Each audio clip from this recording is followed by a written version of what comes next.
আমাদের দাবি দেওয়া আছে, সেগুলো পূরণ হচ্ছে না, যার জন্য আমরা এখানে অবরোধ করছি এবং মানববন্ধন করছি। আমাদের অধিকার আদায়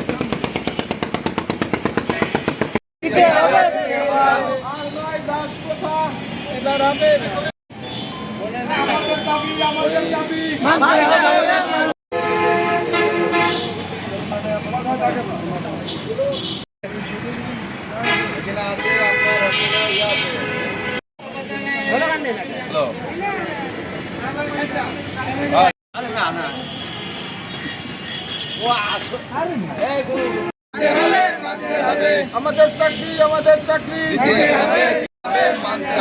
আমাদের চাকরি আমাদের চাকরি আমাদের চাকরি মানতে হবে।